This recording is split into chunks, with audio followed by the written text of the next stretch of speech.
hi ha moltes formes de lluitar. Una de les formes de lluitar que hi ha és cantar.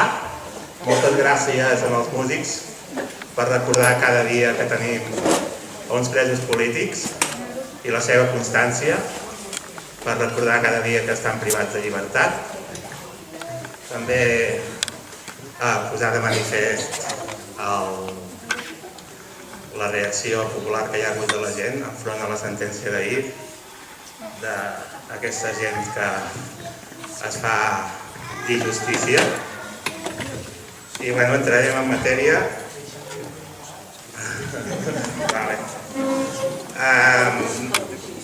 No som de fer mencions personals, però donar les gràcies a la gent que ens va fer descobrir el Rolando d'Alessandro i el llibre on explica les seves experiències personals, Si te'n vas no tornis, d'Edicions dels Joncs, amb el pròleg de Matthew Tree. El Rolando d'Alessandro és un activista social d'origen italià i ha viscut la repressió en la seva pròpia pell. És una persona que ha estat molt involucrada en els moviments socials i ha estat motor de ràdios lliures, com per exemple Ràdio Contrabanda, i que ens pot contextualitzar experiències viscudes amb l'actual moment polític que estem vivint. Podem intuir del Rolando que és una persona llegida.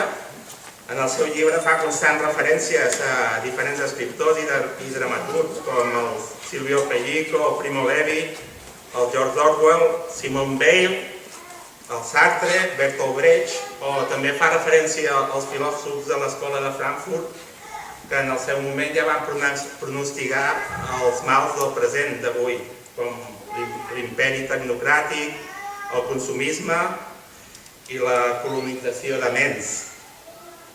Per exemple, un d'aquests filòsofs que esmentes és l'Herbert Marcuse. I bé, ja entraríem a veure què ens expliques sobre com entomem la repressió i els paral·lelismes que poden haver-hi entre la teva vivència personal i el moment actual. Doncs, en primer lloc, moltíssimes gràcies per haver-me convidat, realment és un honor, ha estat molt emocionant l'acollida, diguem-ne, veure com us mobilitzeu aquí, com en moltes altres parts de Catalunya, i una mica, gràcies als companys que han volgut convidar-me, i em sento, com diria, una mica cohibit perquè la veritat considero que no tinc res a explicar interessant per una gent, un poble que té el bagatge que teniu vosaltres aquí com a poble, com a gent, de lluita contra la repressió, de lluita contra un estat opressor, de resposta de solidaritat col·lectiva i que ve de lluny. Una cosa que he après jo vivint aquí és que encara hi ha aquesta capacitat de mantenir vives les experiències, de trametre-les i de ser poble, que és una cosa que en altres parts d'Europa ja no existeix, ja s'ha oblidat o que costa molt recuperar. Doncs dit això, us explicaré, si us sembla, 4 pinzellades una mica del... Primer, el que em va motivar a fer el llibre. És a dir, jo considero que escriure una autobiografia, tot i que un tingui una edat, però sempre és una mica, diguem-ne, arrogant, no? En el meu cas, volia simplement ser una manera d'aportar un granet de sorra d'experiència que servís a alguna cosa l'experiència meva vital. I crec que algun element se'n pot extreure que pot ser d'utilitat. Llavors, jo vaig entrar a la presó amb 19 anys, o sigui, jo era militant de normalíssimo, de base, de les joventuts comunistes del meu poble, un poble roig, del centre d'Itàlia, Toscana, i em van acusar d'un delicte comú, o sigui, el llibre no va d'això, perquè sempre em van obligar durant un any i mig a tenir el paper d'acusat i vaig considerar que ja n'hi havia prou, per tant el llibre rebutjo completament aquell rol, aquell paper que em van assignar a nivell de sistema, i em vaig, en canvi, treure les ensenyances que podien ser, crec, d'utilitat per més gent. Doncs la primera cosa que he de dir, que, clar, jo no tenia ni idea de lo que era la presó. Sabia, evidentment, que existia la presó i fins i tot havia llegit bastant sobre presons. El problema és que quan hi entres t'adones que és tot una altra cosa. I és una cosa interessant conèixer, no és per aconsellar a ningú que vagi a conèixer-la, però un cop que hi ets, diguem-ne, aprofites i llavors és interessant perquè de la manera més descarnada, més simple i més entenedora veus com funciona el poder, com funciona un sistema de relacions de poder. Allà hi ha una gent, uns mecanismes, unes dinàmiques, unes institucions que tenen el poder absolut, perquè abans hi havia pena de mort, ara no hi ha pena de mort, però la presó moltes vegades, a Itàlia sobretot, que hi ha encara cadena perpètua, és perfectament assimilable. Els suïcidis a la presó són això, són penes de mort, n'hi ha molts. És com una lliçó condensada de lo que és una societat dividida en classes, dividida entre gent que té el poder, gent que no el té, gent que el pateix, gent que col·labora. És com un micromón que t'explica moltes coses. Jo confio que una de les coses importants que en aquest moment es trauran com a ensenyament col·lectiu, per desgràcia hi ha bastanta gent i potser n'acabarà més, diguem-ne, a la presó, serà una reflexió col·lectiva sobre el que significa la presó en una societat moderna. I confio, vista la societat que és, com és la societat catalana, que aquesta reflexió hi serà i que serà un exemplar per el que és el nostre continent. Doncs, bueno, vaig acabar la presó i de seguida, com tothom que acaba la presó, la primera cosa que penses és com sortir-ne, no? I llavors el primer també que t'adones que seguint les regles que t'imposen el sistema és molt difícil sortir-ne, o com a mínim sortir-ne amb dignitat, perquè la presó, la repressió en general, té un objectiu molt clar i prioritari, que és el de sotmetre la gent. Sigui per la raó que sigui. Si tu ets un dissident polític, si tu ets algú que no respecta la propietat privada, o si tu ets algú que no entra dins els paràmetres de normalitat, la presó està allà, la repressió està allà per fer-te tornar. Llavors, clar, a veure, amb això no vull dir que totes les conductes que acaben castigades de presó siguin conductes socialment alliberadores, ni molt menys, és evident que no. El que vull dir és que la presó no està pensada per, diguem-ne, harmonitzar la societat, sinó que està pensada simplement per reprimir i fer-nos funcionar com a ramat. O sigui, un ramat en el qual pot haver una llibertat relativa, una sensació de llibertat, però que en el fons que sigui això, que funcionem com un ramat. Què passa, diguem-ne, quan tu intentes en un país democràtic com era Itàlia en aquell moment oposar-te a l'estat de coses, no? S'activen tots els mecanismes que són propis, curiosament, també de les dictadures. O sigui, primer comença la fase de silenciament, o sigui, tu protestes, no et fan cas. Després hi ha la fase de ridiculització, és a dir, aquests no hi toquen de peu a terra, són unes autopistes i tal, no val la pena ni escoltar-los. Tu continues, t'organitzes, insisteixes, llavors comencen ja amb la repressió, et fan callar, o bé, si et passes determinades coses, tipus fer un piquet de vaga i tal, llavors acudeixen al concepte de violència o violació de la llei, que cada vegada més s'han tornat sinònims. No sé si us heu fixat. Bueno, us heu fixat segur. Aquí. Doncs això, per cert, i aprofito, ja que he començat pels anys 70, per explicar-vos una cosa que fa temps que vaig repetint entre els meus àmbits pròxims, polítics no. És que als anys 70, a Itàlia, com a mínim, la lluita política incloïa una bona dosi de força. És a dir, una vaga era una vaga, per tant hi havia piquets de vaga, per tant els esquirols podien rebre, per tant alguna vegada es cremava alguna cosa, etc. I això formava part de la lluita de classe. O sigui, era la cultura difosa, popular, ho entenia perfectament, no calia explicar-ho. Als anys 70 va començar a passar el discurs via mitjans de comunicació i via alguns dels partits de l'esquerra institucional, en el cas d'Itàlia, el Partit Comunista.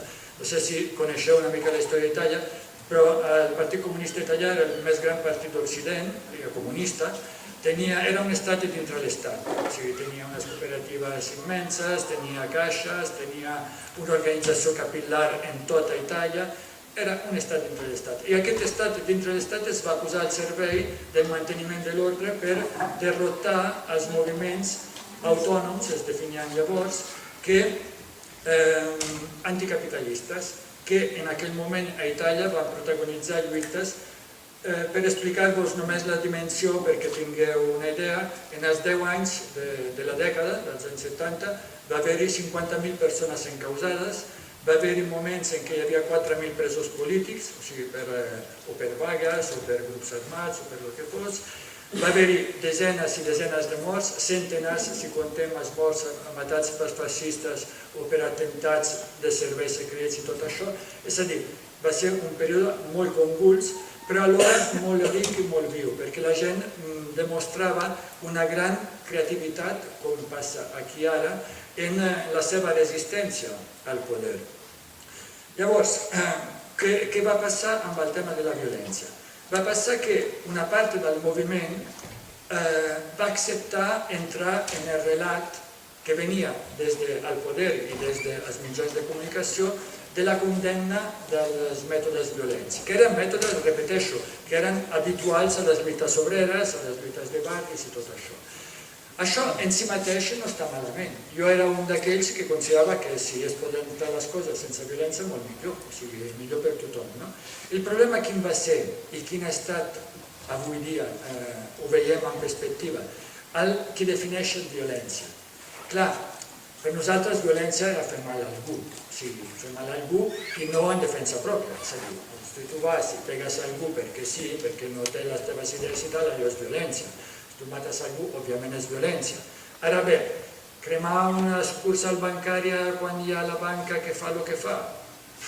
Bertolt Brecht, justament, deia que un atracament a un banc comparat amb la creació del banc és una obra de caritat. O sigui, és que, clar, és que moltes vegades avui dia parlem dins dels moviments alternatius de violència estructural, de la qual no parla mai el sistema, no parlen mai els mitjans de comunicació, però que tothom nosaltres coneixem, la violència de la precarietat laboral, la violència del no tenir un hospital en condicions, la violència de no tenir una educació en condicions, la violència de no tenir un futur segur per als teus fills, la violència dels emigrants que es moren al mar. És a dir, hi ha moltes violències estructurals que formen part del sistema, del dia a dia, del funcionament i reproducció del sistema, que es silencien, s'ignoren.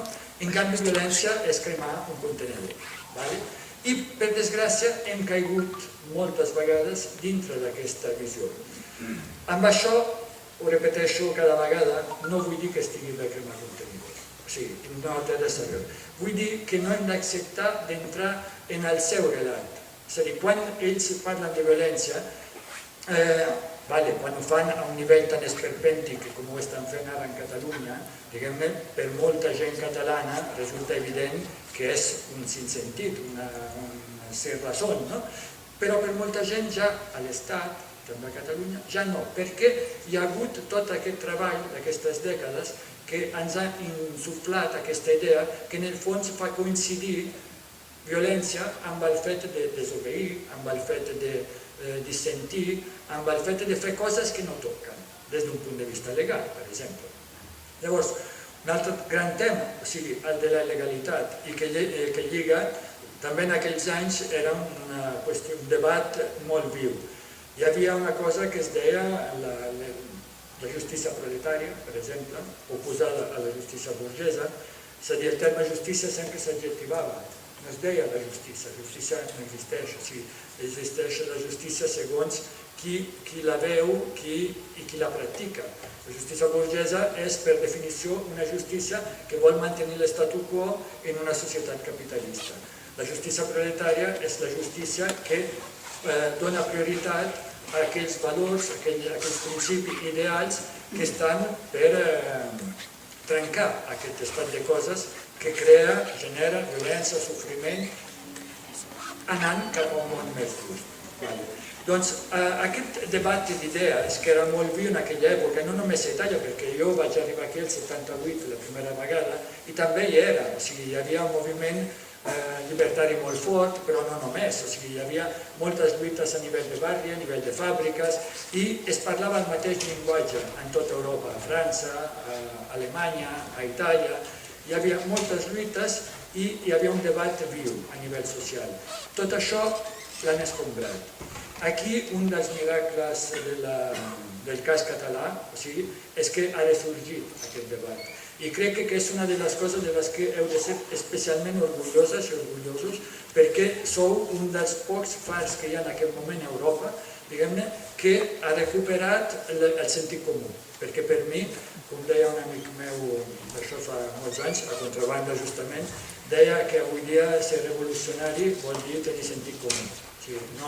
No cal tenir grans teories ni grans aspiracions, simplement tenir una mica de lògica i una mica de sentit comú. Aquí no funciona, ho veiem que no funciona, hi ha les crisis internes al sistema, hi ha les crisis provocades per al sistema, l'ecològica per dir-ne una, però també vivim en un sistema patriarcal que permet sentències com la d'ahir, etc. i un llarg etc. Llavors, en aquesta recuperació de la lluita per les idees hem de passar per sobre de diverses coses en un estat occidental i una és el concepte de legalitat. És a dir, quan jo parlo de trencar la legalitat vigent no vol dir que ens dediquem tots a delinquir a mansalva, sinó que vol dir que hi ha lleis que per definició són injustes perquè tenen unes prioritats que no són les nostres. Per exemple, sabeu, jo vaig conèixer xavals que els havien condemnat a 14 anys per haver robat un cotxe. O sigui, 14 anys de presó per haver robat un cotxe. Clar, era un cotxe de la policia, tots ells.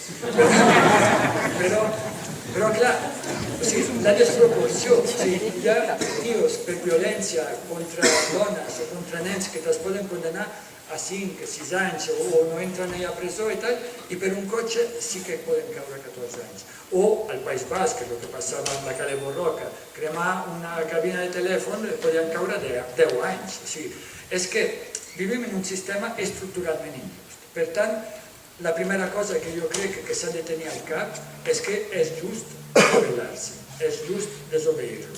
I això és lo fonamental. O sigui, tenim raó. I aquesta és la cosa que jo crec que és la que dona més força. Tenim raó i tenim dignitat. I volem defensar l'una i l'altra, les nostres raons i la nostra dignitat.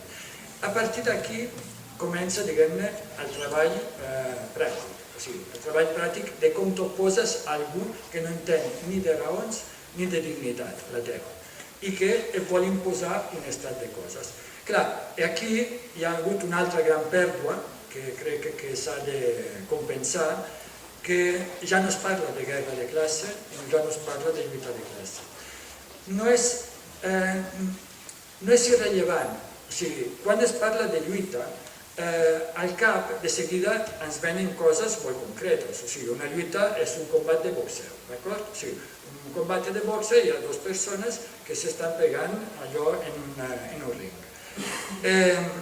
Hi ha estratègia, hi ha tàctica.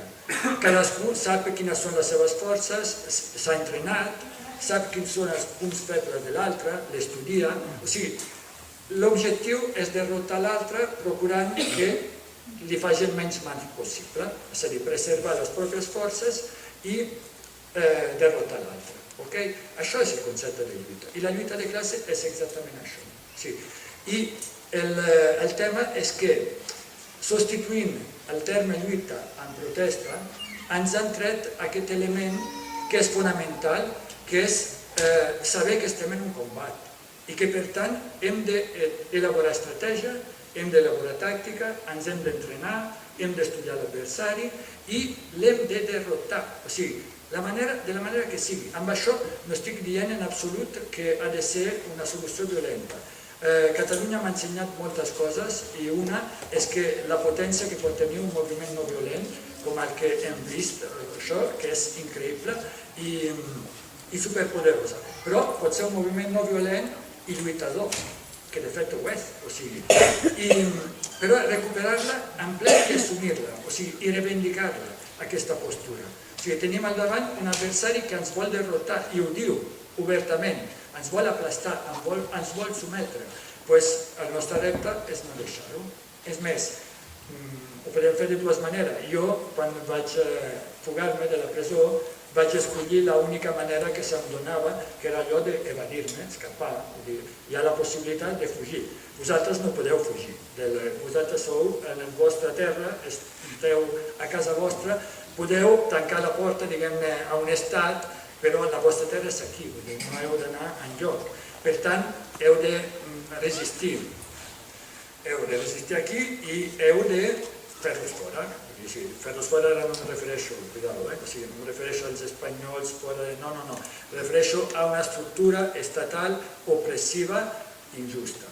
I que a més té unes característiques que ara tocaré d'esquillentes, perquè una altra cosa que potser heu de tenir clar, i ja que sou aquí al mig potser no veieu en la mateixa perspectiva, és que el vostre estat, vull dir, el seu estat, l'estat espanyol, no és un estat normal. Vull dir, per molt que diguin que és un estat de dret i tot això, és que comparat amb els estats de drets normal, vull dir que són estats capitalistes, estats, diguem-ne, basats en la divisió, l'opressió de classe, però que són formalment democràtics, com Itàlia, com França, com Alemanya, doncs no té res a veure.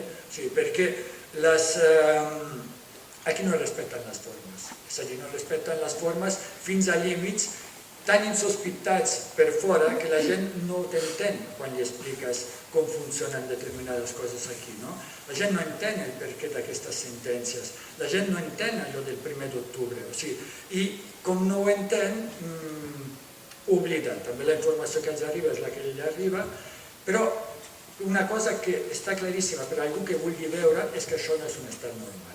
Per tant, el problema d'un estat capitalista i per tant amb tota una sèrie de mecanismes i d'institucions repressives i que imposen un statu quo i que intenten sotmetre la dissidència, teniu el problema afegit d'un estat que és postfeixista, o sigui que realment no ha acabat amb el feixisme. Aquí hi ha coses, abans ho parlaven companys, per exemple, suposo que la gent més gran sabrà que l'Audiència Nacional la van crear el mateix dia que tancaven el Tribunal d'Ordre Públic franquista. Però clar, el tancaven i l'Audiència Nacional sorgia al mateix lloc amb els mateixos jutges. Només va ser un canvi de nom. Va mantenir les mateixes prerrogatives d'un tribunal feixista. A Itàlia també hi era durant el feixisme i a Alemanya també, però després de la guerra van desaparèixer. Aquí continua jutjant els mateixos delictes, o sigui, delictes d'opinió, delictes contra l'Estat, contra la monarquia, etc. Teniu una monarquia que no és una monarquia com les del nord d'Europa, per molt que expliquin. És l'única monarquia que ha estat posada en el trono per un dictador. L'últim dictador viu d'Europa Occidental i un dels més sagnants, perquè Hitler va fer el que va fer, però mutatis mutandi, o sigui, la qüestió del genocidi que va fer Franco envers el seu propi poble és que és d'una ferotge inaudita. Doncs, i més sabés la durada, 40 anys. Hi ha moltes característiques més d'aquest estat, institucionals i de cultura política, per exemple, parlem de cultura entre cometes, entre els cossos policials, entre la magistratura, entre el mateix empresariat. Abans parlaven d'uns companys. Els policies a Itàlia no són santos, són gent que pega, disparen. De fet, una anècdota, la primera manifestació a Itàlia als anys 70 en què va morir un policia des de finals de la guerra, el 45. Al 75, 30 anys després, va morir en una manifestació un policia que li van disparar, o sigui, el policia disparava i els manifestants també. A la manifestació següent hi havia una pancarta que obria la manifestació que posava policia 300, manifestants 1, per recordar que la policia en aquests 30 anys havia matat, diguem-ne, 300 persones i que aquella era la primera policia matats per uns manifestants. Bé, per dir, la policia és policia. A França el mateix, a Alemanya el mateix i tal. Ara, la policia a França, Itàlia, Alemanya no diria les coses que diu la policia aquí, la Guàrdia Civil, això, amb aquesta arrogància dient no, el 1 d'octubre va haver-hi violència per part dels manifestants. I dic, escolta, és que hem vist tots les imatges, hi érem, ho ha vist mig món, com pots dir una cosa així? O sigui, la diuen, o bé fan afirmacions del tipus no, són violents perquè desobeeixen una ordre d'una policia. Perdona, és que no està escrit enlloc en una democràcia que un policia et doni una ordre i tu l'hagis d'acatar. Si és una ordre irrazonable o injusta, tu no l'has d'acatar. Per principi democràtic, o sigui, una democràcia formal és això, d'acord? O sigui, aquí tots els formalismes els han passat ja fa temps i tot això. Ara, tornant una mica al tema de la lluita i de la força. Hi ha moltes maneres de lluitar, com deia el company, cantant és una, o sigui, posar llaços n'és una altra. Hi ha moltíssima manera, però sempre has de tenir al cap que has de debilitar l'enemic en alguna cosa.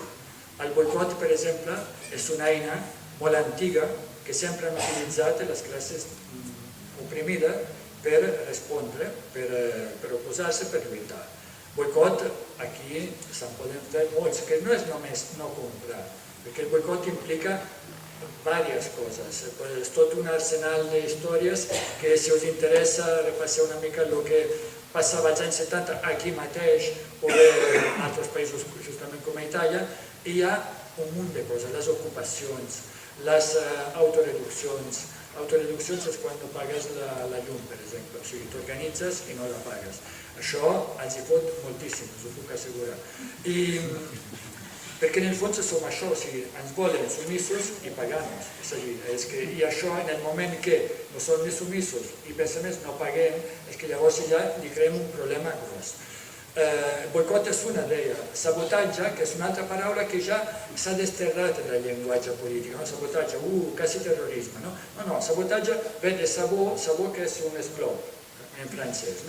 I què era? El que feien els primers obrers, diguem-ne, que trencaven les màquines perquè les màquines representaven que ja no hi havia feina per la gent. Llavors feien caure un sabot, un esclop dintre l'engranatge, es petava la màquina i s'aturava la producció i vinga, l'amo es fotia i anar fent. És que la lluita és un conjunt de coses que es poden fer i que s'ha de valorar en cada moment. Aquí ve l'estratègia, aquí ve la tàctica. I repeteixo, tinc molt poc jo a ensenyar, o sigui, a part de les experiències, diguem-ne, que he vist en altres països, és que estic convençut que a vosaltres no se us ha d'explicar gairebé res, perquè instintivament ja aneu fent, instintivament i per experiència, perquè clar, quan jo parlo de repressió i parlo de la meva experiència a la presó i parlo dels enfrontaments a la policia, em sento una mica ridícul, perquè aquí la gent de la meva edat i una mica més gran entén història, però històries però 50 vegades més potentes de les que puc explicar jo.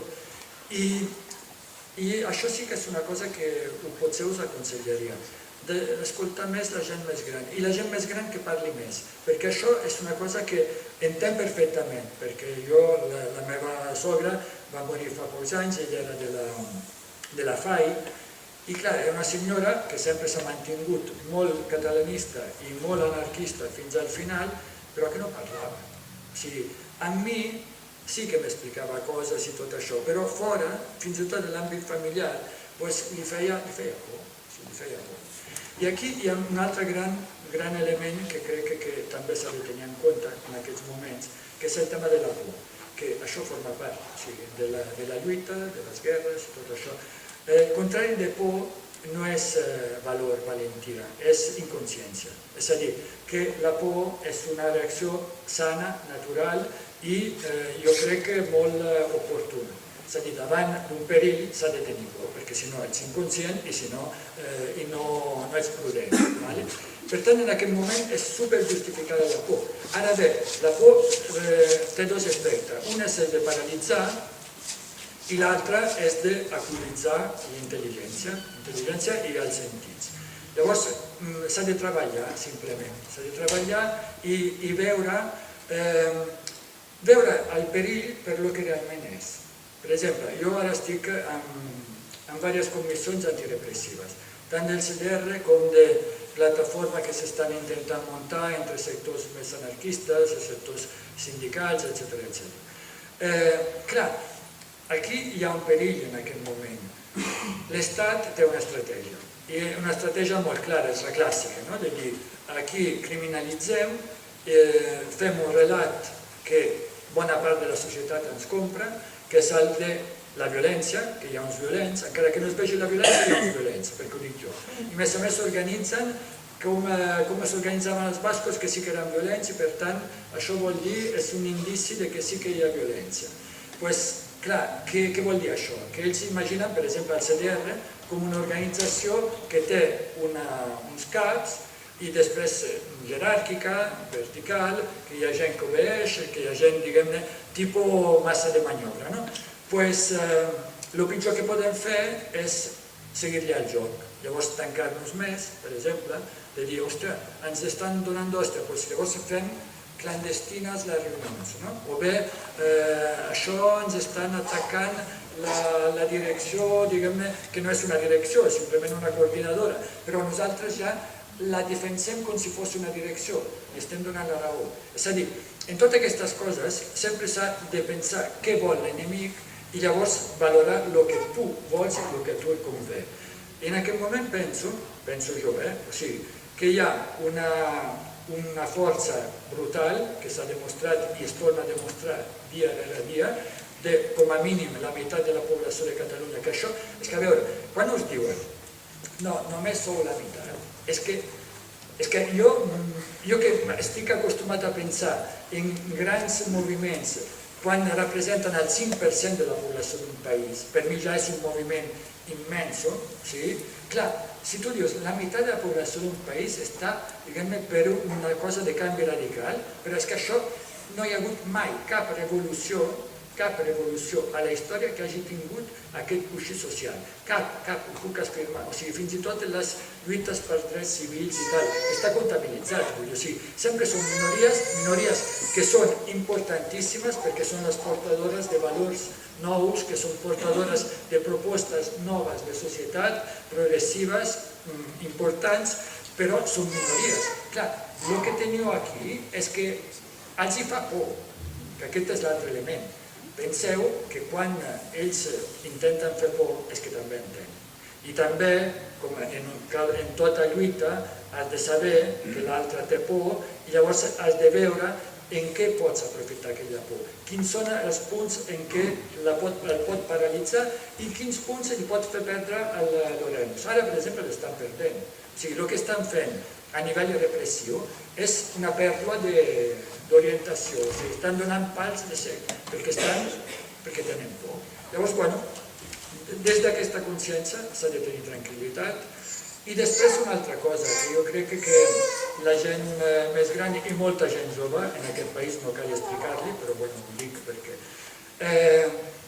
A veure, què és important a la vida de les persones? Jo crec que l'important a la vida és estar bé amb la gent, tenir la pròpia dignitat i tenir el respecte, o sigui, respecte pels altres i viure en un entorn que t'estimi i que això es respecti, no?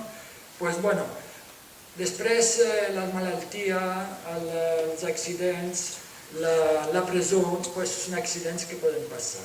Però si tu mantens l'important, que és això, aquests valors de fons, aquests sentiments importants, a mi, per exemple, el que em va salvar va ser la família, o sigui, allò tan típic i tòpic va ser això, o sigui, saber que hi havia una gent que estava amb mi. Doncs, bueno, això en l'àmbit polític ho amplies. I clar, això et fa suportar moltes coses, o sigui, moltíssimes coses. Clar, no arribo a dir que, bueno, que li farà suportar la tortura o cosa, però bueno, no estem ni volem estar ni estarem en aquesta tessitura. Però bueno, si algun dia cau alguna hòstia, jo n'he rebut, per exemple, a l'1 d'octubre, no, però a plaça Catalunya al desallotjament em vaig a rebre unes quantes. Què vols que et digui? O sigui, són unes hòsties, o sigui, són uns blaus i després passen els blaus, però tu no t'has mogut d'allà i el que queda és que tu no t'has mogut d'allà i que al final va haver de marxar la policia.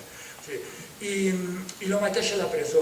Jo a la presó no hi vaig estar a gust, me'n vaig anar de seguida que vaig poder, però també vaig aprendre moltes coses. O sigui, és que...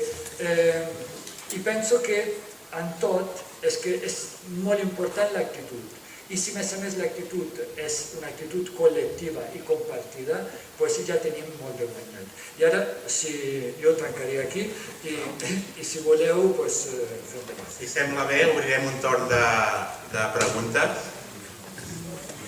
per inquietuds personals enfront a la repressió o d'altres temes que pot conèixer el Rolando.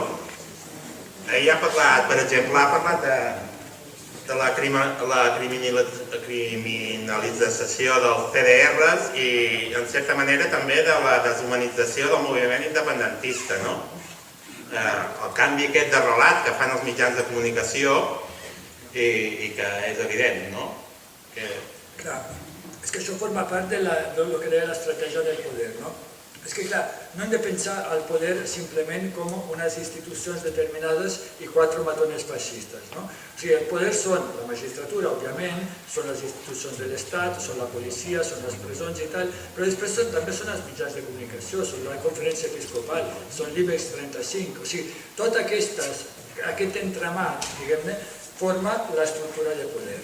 Llavors, clar, tot això, cada subjecte d'aquest entramat té el seu rol, té la seva funció. Tornant a lo del boxeo, són la cama esquerra, que fa un joc de cama, són el punt dret, el punt esquerre, que és més fort que l'altre, etc. I juguen en tot això.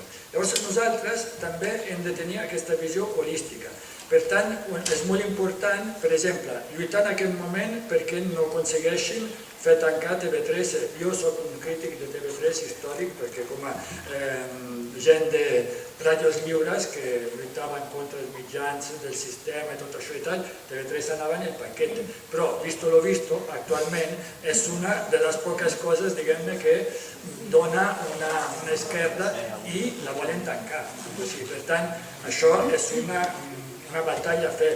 L'altra gran batalla és l'escola, o sigui, volen acabar amb l'escola perquè ells diuen adoctrinar, li podem dir que fa pensar, que per ells és el mateix, o sigui, per pensar i adoctrinar és sinònim en la seva cabeça, perquè justament ells de l'ensenyament l'entenen només com a adoctrinament. Però això són, diguem-ne, tots àmbits en els quals s'ha de lluitar. Ara, tampoc ens hem de... És a dir, el problema aquí és que quan tu li planteges això a molta gent de moviments, o sigui, gent polititzada, de seguida se li fa una muntanya, perquè diu, ostres, és que jo que treballo a ràdios lliures ara m'he de ficar en això i tal. Clar, és equivocat, perquè és que sempre s'ha de tenir una visió holística, o sigui, en cada moment. No cal que tothom vagi a protegir TV3, simplement en el teu dia a dia fas el que pots tenint en compte això. És això, és simplement un canvi de pensament, no? En el tema de la comunicació, a part de defensar TV3 o la Catalunya Ràdio i tal, hi ha el tema de mitjans alternatius. S'està utilitzant molt bé les xarxes socials i tal, però no és suficient, òbviament.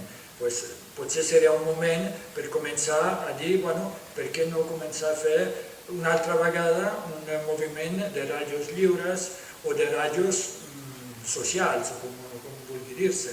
O bé, ara que és molt fàcil per internet, diguem-ne, fer televisions i tal, doncs una televisió. O sigui, multiplicar mitjans de comunicació que siguin ben fets i que donin realment una alternativa a la caverna mediàtica, no? Alhora també atacar la caverna mediàtica, perquè hi ha una altra cosa que es pot fer. Hi ha recursos Jo quan dic lluita no me refereixo només a lo típic, la lluita de carrer, el sabotatge, etc. No, també utilitzar les seves eines. És a dir, ells ens acribillen a denúncies per qualsevol xorrada, doncs fem el mateix. O sigui, organitzem-nos, hi ha uns advocats que estan molt disposats a fer això i tal, i dediquem-nos a denunciar els de la caverna mediàtica per al munt de delictes que estan cometent cada dia, diguem-ne, des d'insults, amenaces i tot. El Jiménez Dos Santos, l'altre dia, qualsevol de nosaltres diu la meitat del que va dir ell, doncs ja estem a Extremera o on sigui. Però clar, és que ningú l'ha denunciat, que jo sàpiga, o sigui, l'ha denunciat. Clar, això és una cosa que es pot fer. És a dir, també entrar en una òptica de que s'han d'utilitzar moltíssimes eines, totes les eines que tenim al abast. Una de les altres coses que potser ens pot preocupar com a poble, perquè sempre ha estat un poble actiu, en aquest moment ho està sent molt més. Tu, per exemple, has conviscut entre les lluites entre feixistes. Aquí a Artés tenim un llastre de fa molt temps i llavors hem tingut últimament, sembla que hagi ressorgit aquest llastre del feixisme. Llavors,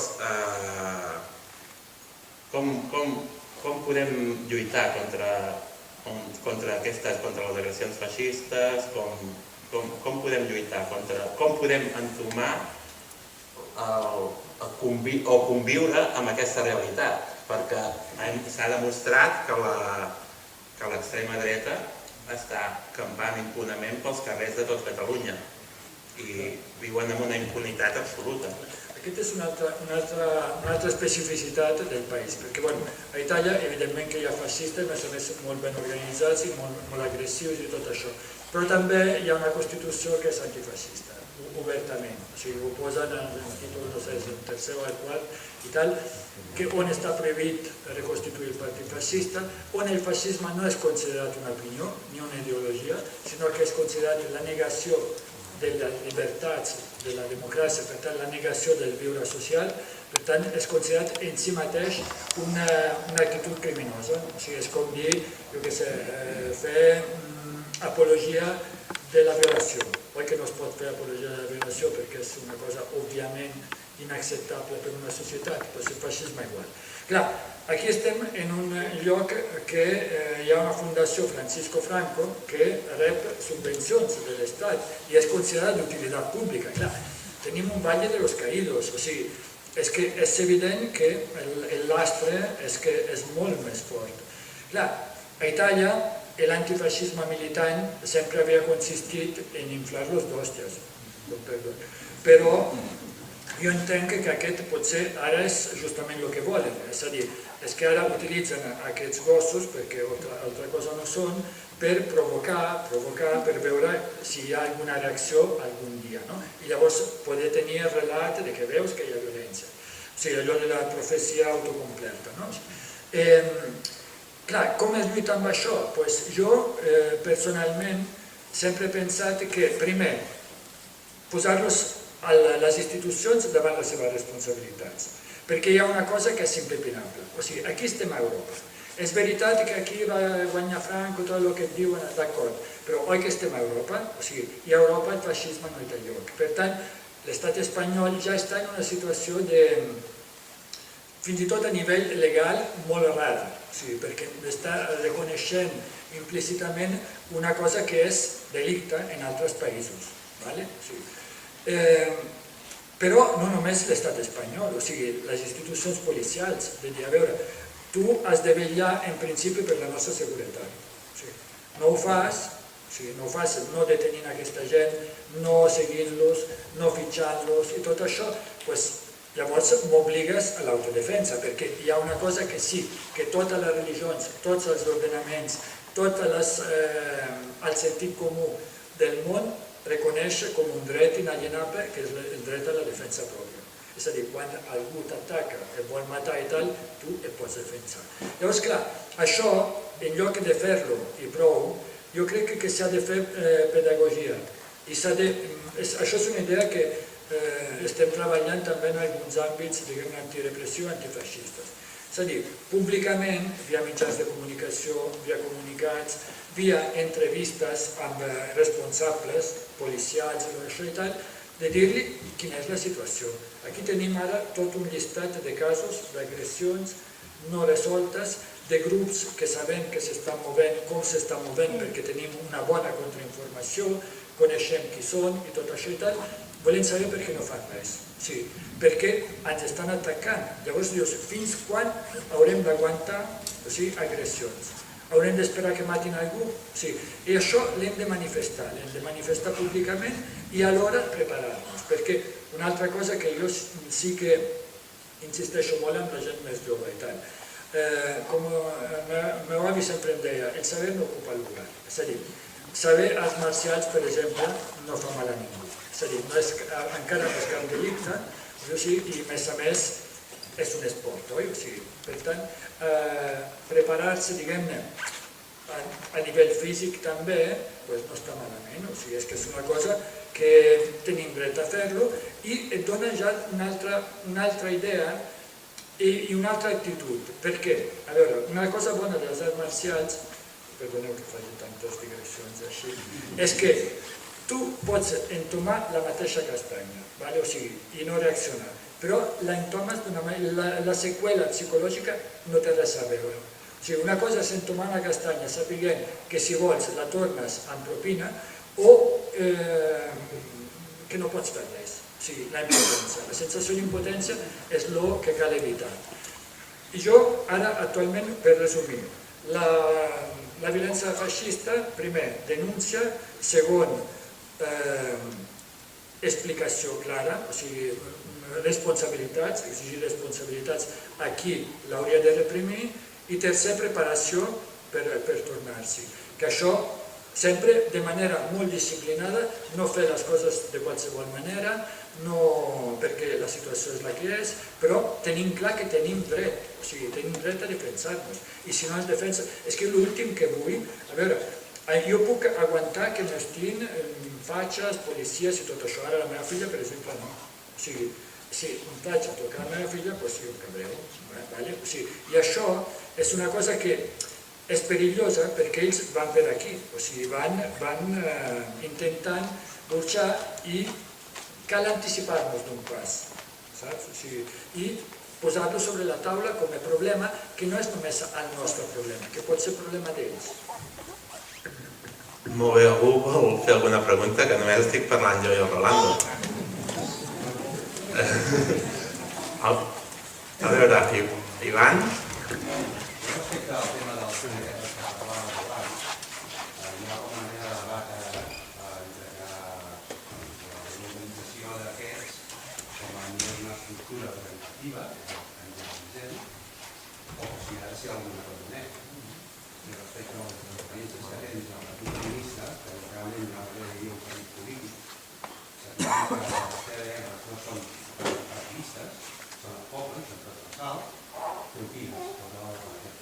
Mira, és que de fet, diguem-ne, quan vaig marxar d'Itàlia, és que jo havia militat uns mesos, els mesos que vaig estar fora abans de marxar cap a França, en un moviment que es deia Autonomia Obrera, que era un moviment molt ampli i tot això.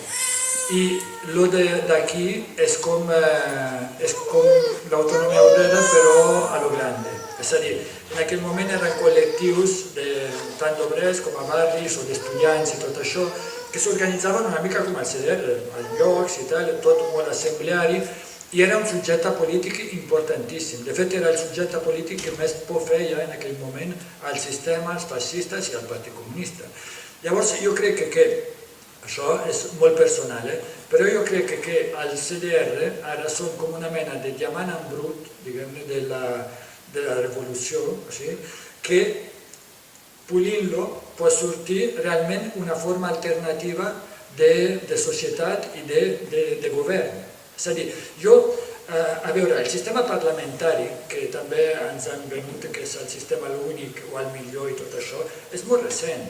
És a dir, és que hi ha hagut moltes experiències a la història de la humanitat de govern d'una societat. Des de l'autogestionària absoluta a la monarquia absoluta, o sigui, un ventall amplíssim. La humanitat constantment ha experimentat. Jo trobo que una societat com la catalana, que tradicionalment sempre ha tingut un estat que era enemic o bé indiferent, o sigui, s'ha autoorganitzat. De fet, la meitat de les escoles, diguem-ne, durant el franquisme eren creació de la gent que feia cooperatives o feia coses religioses o el que fos, però per no passar per l'adreçador de l'Estat. El sistema sanitari també, el cooperativisme aquí és molt potent. És a dir, ja és una societat molt acostumada a autoorganitzar-se. Llavors, al CDR, en un altre lloc no haguéssim sortit.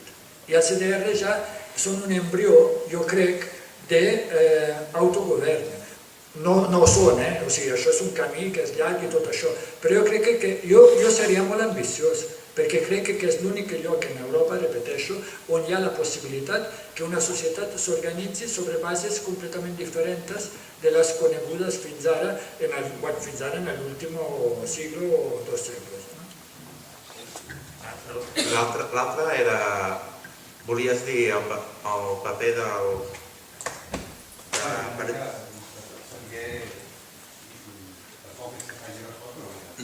Seria, per exemple, quin seria el paper que en aquell moment va tenir el Partit Comunista a Itàlia, quin seria el dels partits del bloc del 155 aquí? Per exemple, Ciutadans, el PSC, el PP... El cas del Partit Comunista italià era pitjor, és comparable al del Partit Socialista, perquè de fet era, diguem-ne, l'enemic intern. Estem parlant dels anys 70, el Partit Comunista encara a la base hi havia molta gent que havia fet la resistència antifeixista, o sigui, hi havia els maquis, hi havia gent que havia lluitadora, gent de fàbrica, o sigui, hi havia una classe obrera potent, i per tant era un partit molt present entre les classes populars, cosa que no es pot dir avui dels partits del 155, que no tenen. Perdona, però tu parlaves, per exemple, de centralisme democràtic, no? Aquests partits que hem de recuperar seny d'aquest centralisme democràtic. Bueno, a veure, és que em sembla que un altre problema que tenim, perquè per desgràcia els hem de patir, és que tenen una ignorància política important. És a dir, és que el centralisme democràtic era un concepte encunyat precisament dintre dels partits comunistes forts d'Occident que servia per conjugar el que era una base molt polititzada, molt activa, molt preparada i tal, amb una disciplina que fes eficaç el partit entès en el sentit leninista de tota la vida, un partit com a avantguàrdia i tot això. Clar, avui dia els partits no tenen res a veure amb això, menys alguns d'esquerra que tenen encara alguna part d'això, d'avantguàrdia, però per exemple el Partit Socialista és que no és un partit, és una associació de polítics professionals que busquen un mercat que és l'electoral. El concepte de partit com a realment projecte polític per una societat ha passat a la història. Els mateixos comuns, vull dir, és que jo no soc amic del Xavi Domènech, però clar, quan el teu parla del programa per les últimes eleccions i l'escolto, és que això no és un programa polític. O sigui, això és com una llista de la compra que a més saps que està tancada la botiga, no sé, no té cap mena de projectualitat, de seriositat, de rigor, no? O sigui, no té base, no té res. Llavors, clar, per això dic el tema, potser no té resposta, però jo el que crec que la potència avui dia i les organitzacions, que són organitzacions que estan a dins del moviment independentista, jo crec que estan complint la funció, em refereixo a les d'esquerra, evidentment, la d'esquerra, estan complint la funció de participar, no la funció de dirigir, que jo crec que això també és molt important. És a dir, renunciar al paper aquest una mica dirigista, liderista, perquè reconeixes que dintre la societat ja hi ha molta intel·ligència, ja hi ha molta capacitat d'elaboració. I crec que això també és molt potent, perquè en el moment que tu tens aquesta confiança, també empoderes la societat. O sigui, la gent quan participa? Quan sap que la seva participació compta, la seva opinió compta, la seva idea, el seu fer, compta, saps? Quan li diuen, no, torna d'aquí 4 anys per votar-me, que mentrestant ja me n'ocupo jo, la gent es desmobilitza, la gent no participa. El tema, i dintre, clar, els únics que es mobilitzen són els feixistes, que clar, en un altre sentit, és gent que té més que conviccions, diria ràbia i odi, no? Però també funcionen, són motors bastant potents. Però clar, aquests són minoria. Sí, això és una altra cosa que hem de tenir clar, perquè una cosa són els votants de Ciudadanos, PSC, tot això, però després a les manifestacions és que no hi ha tanta gent. Sí, jo, per desgràcia, a Barcelona n'he viscut unes quantes, però a part les grans unionistes, que tampoc eren tan grans comparat amb les independentistes, però clar, és que venia gent de tot Espanya. I hi havia molta matxacada i molta gent desinformada també, saps?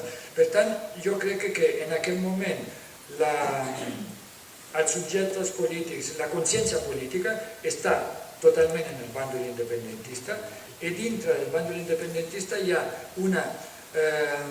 és com una direcció difosa que és impossible d'escapçar. O sigui, és impossible d'assimilar, és impossible de recuperar. I per tant, és potent. És potent i té possibilitat de guanyar.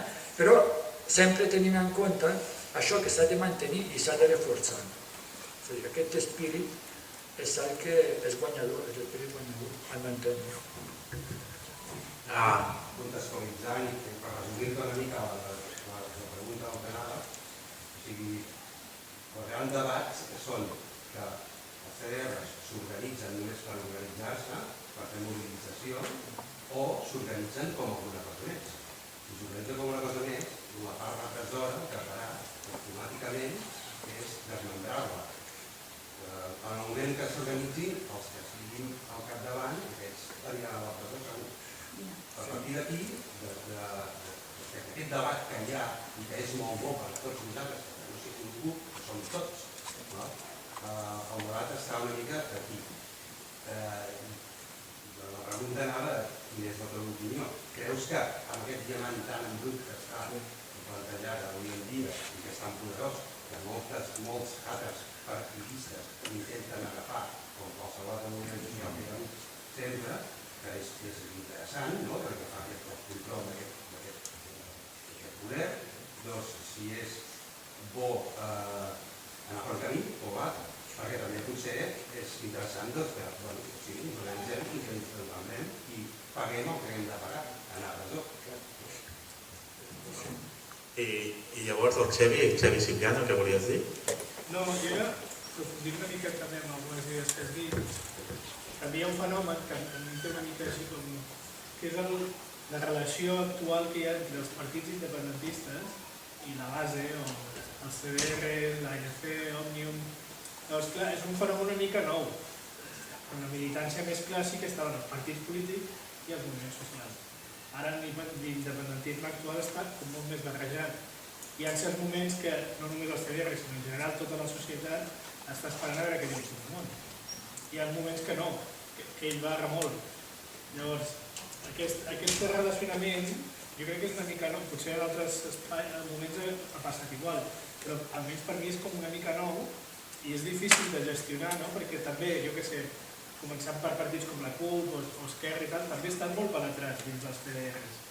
Llavors, és difícil separar quan són coses de partit i d'estratègia política parlamentària o quan és construcció de base. I com manegues aquesta situació? Em sembla que els dos arguments són semblants, Vull dir, a veure què hi dius. Sí, no, és que, a veure, és que jo no tinc, òbviament, la resposta, o sigui, és que em sembla que no... No, la teva opinió. Sí. Bueno, la meva opinió és que depèn, tu has dit alguna cosa més, no? Clar, depèn de què s'entengui per alguna cosa més. Per mi, o sigui, és que vivim... A veure, recordem que aquí és l'únic país que jo sàpiga al món on va triomfar una revolució anarquista. És a dir, en el 36, va haver-hi una revolució anarquista i amics meus historiadors diuen que, clar, això és una cosa que s'ensenya a les universitats i tal, che al dia següent al cop d'estat l'alzamiento i la col·lectivització i tal, funcionava tot. És a dir, sabeu perfectament que els amos de les fàbriques després de 3 anys de guerra tornaven i trobaven les fàbriques col·lectivitzades i que funcionaven millor de quan havien marxat ells. És a dir, primer un país que permet aquesta imaginació al poder. És a dir, per mi alguna cosa més no és que el CDR es converteixi en una altra estructura política a l'uso, o sigui, tipus partit. No, que siguin el que són, però que exerceixin autogovern. Que això vol dir, al meu entendre, ampliar-los encara més, difondre encara més. En el meu barri, per exemple, jo soc a l'esquerra de l'Eixample, a Barcelona, hi ha gent que l'altre dia estava proposant, diu, i per què no passem a proposar una assemblea de barri? Amb gent que no està al CDR, però que estan en altres àmbits, que estan lluitant, per exemple, contra els desnonaments, o contra la gentrificació, o per la contaminació de l'aire. Fem taules, parlem tota aquesta gent i creem una assemblea que creï un projecte de barri, elabori col·lectivament un projecte de barri. O sigui, és que per mi aquesta és polir el diamant, no tant que des del CDR surtin noves figures o nous subjectes que reprodueixin, que també seria legítim, no dic que no, perquè de fet és molt avançat el nivell en què s'ha arribat d'elaboració política, però al meu entendre no, l'aspiració ha de ser convertir la societat en autogestionària, que, repeteixo, pot semblar utòpic, però si hi ha un lloc on això és practicable avui dia a Europa, és aquí, no n'hi ha cap altre. I a favor d'això, què puc dir? Que és difícil, per descomptat, tot el tema autogestionari és molt complicat. Ara, l'alternativa quina és? Jo vaig estar a París en una època que era molt de moda, un col·lectiu d'intel·lectuals i feien una revista, la revista es deia Socialisme o Barbàrie. És a dir, aquí tenim o l'autogestió de la societat o la barbàrie i el desastre, al meu entendre. Algú més? Té alguna cosa a dir? Bé, portem... Rafa, a veure.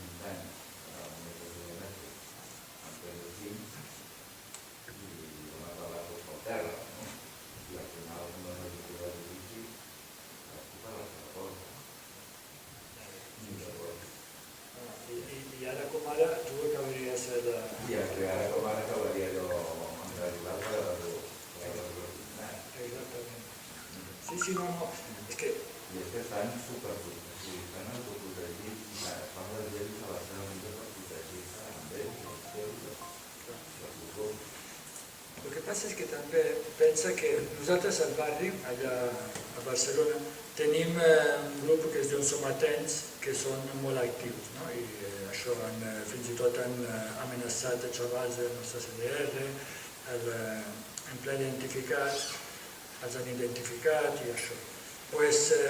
També una resposta és fer el mateix, perquè ells també viuen al barri, saps què vull dir? Sí.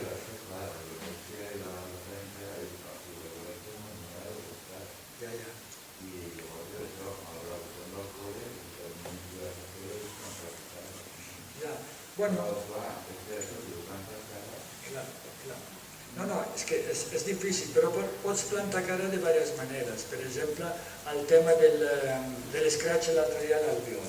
O sigui, clar, violència. Qualsevol persona amb 2 dits de front veu allà una multitud de gent que s'hagués volgut, no deixa ni la punta d'una sabata de l'Albiol, que ni li toca un pèl. Allà va ser una manifestació d'autocontrol tremenda. Ara, la ràbia que li fot al tio, una cosa així, i allò de la... és que els fots histèrics. I clar, la gent del meu barri, els patxes del meu barri, si tu saps on viuen, i i li fas fotos de la mateixa manera que elles te les fan a tu. Al final també s'acolloneix, saps què vull dir? Llavors, després hi ha els professionals que aquells és més complicat, però també són minoria i també llavors pots buscar altres estratègies. Hi ha una cosa que és el del divide t'impera. Recordeu les hostes que es van pegar en la manifestació espanyolista entre hinchas de dos? Pues esa, por ejemplo, podría ser una petita solución. ¿Sabes qué han dicho los de...? Però queda clar que el Rolando no ha dit que s'exercís la violència, no ho ha dit en cap moment.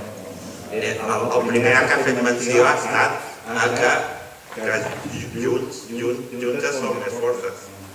Si tots, com més siguem a fer les accions, som més forts.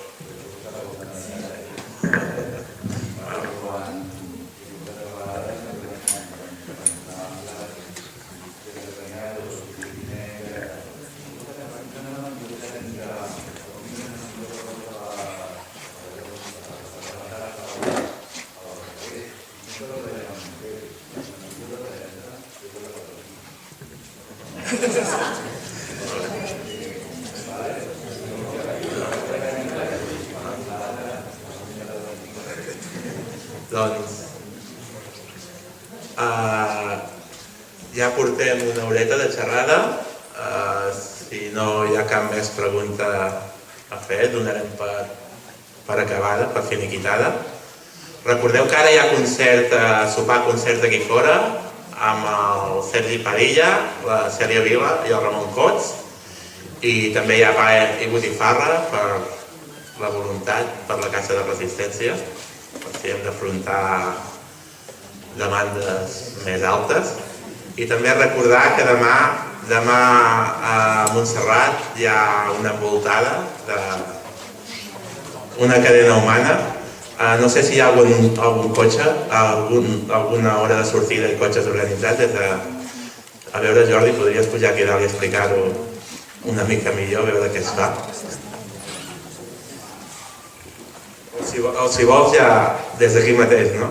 Una cadena humana, tothom qui vulgui anar està obert a tothom. Hi ha una pàgina d'inscripcions que han passat diverses vegades pel grup de mobilització. Si inscriviu millor, però també podeu anar a fer la vostra, que sabeu que és una cosa d'excursionista, diguéssim. Hi ha un bon tros de pujada, perquè la cadena és des de Collbató fins al Cavall Bernat. I la idea és anar passant les fotos dels presos, dels exiliats, un a un, i anar-les fent arribar fins al cim del Cavall Bernat. I llavors, depèn d'on estigueu, ja un bon tros de caminar. Com sabíeu, en teoria, la gent ha quedat a les 7, entre les 7 i les 9 a Collbató, depenent del tram on estigui. Per anar des de Collbató al tram, però si volguéssiu anar, vosaltres coneixeu Montserrat, si us coneix Montserrat i vol anar directe al seu tram i és més a prop del monestir, doncs podeu anar des del monestir o des de Santa Cecília. El vostre tram us esteu allà, a la cadena i és com una via catalana, però a petitó i a la muntanya. Molt bé, doncs moltes gràcies i fins una altra.